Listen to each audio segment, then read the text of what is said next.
Here's the follow-up video to Cicero's Pro Marcello 14. You're going to want to watch that video before this one because we're using Cicero's basic structure to learn some Latin composition. Now here's the original sentence, and hang on because it is a long one. It's what we might call a doozy.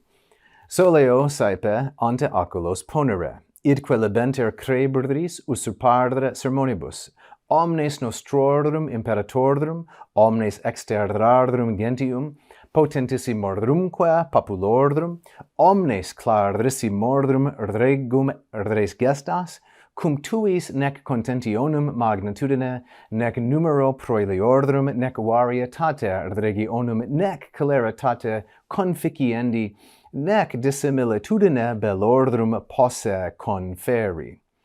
Now you can either watch the video that I already recorded explaining the sentence and its translation, or you can look up a public domain translation somewhere if you're not familiar with this. Now the first thing we want to do if we're going to use this for our exercise is simplify this massive sentence, distill it, so to speak, and reduce it to the most basic elements. So when we remove all of the modification, this is what we have. Soleo ante oculos ponere, omnes res gestas, cum tuis non posse conferi. The translation might be like this: I typically ponder the fact that all the accomplishments of others can't be compared with yours. You will notice that the original sentence, that very long one, had many necs, that is, coordinated negative conjunctions. Now to maintain the meaning, when we remove those instances of nec, we have to add the negative non, otherwise we will give the opposite meaning. So that's what I did. I added in that non posse conferi, cannot be compared. Second, let's change just one element to practice our understanding of the structure of the grammar and to exercise our imagination in composition. So instead of saying omnes res gestas, feminine plural accusative, as the subject of posse, all the accomplishments, we can switch this to omnia vitia, all the flaws. It still needs to be accusative as the subject, but the ending will change because now it's neuter.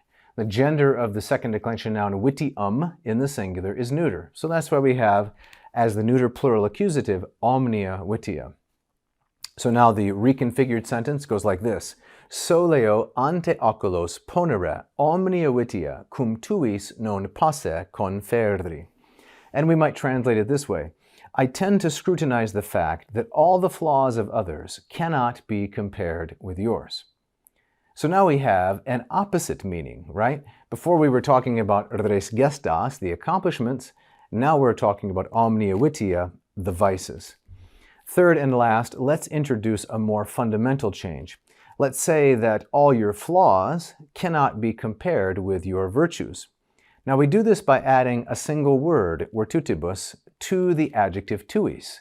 Before this, tuis was feminine plural ablative. It was a substantive referring back to gestas.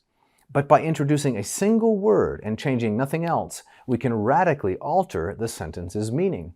This is because Latin is so flexible, and adding that word makes it clear that omnia vitia refers not to other persons, but to the one who is addressed in the sentence itself.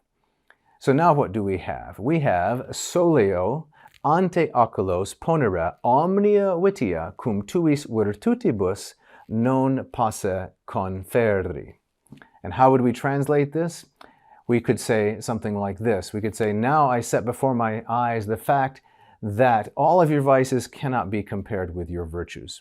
So that was a pretty good workout, and it shows how we can learn and strengthen our Latin by ringing variations on a basic and solid structure, one given to us by the amiable artist of Arpinum, namely Cicero. So I hope you enjoyed that.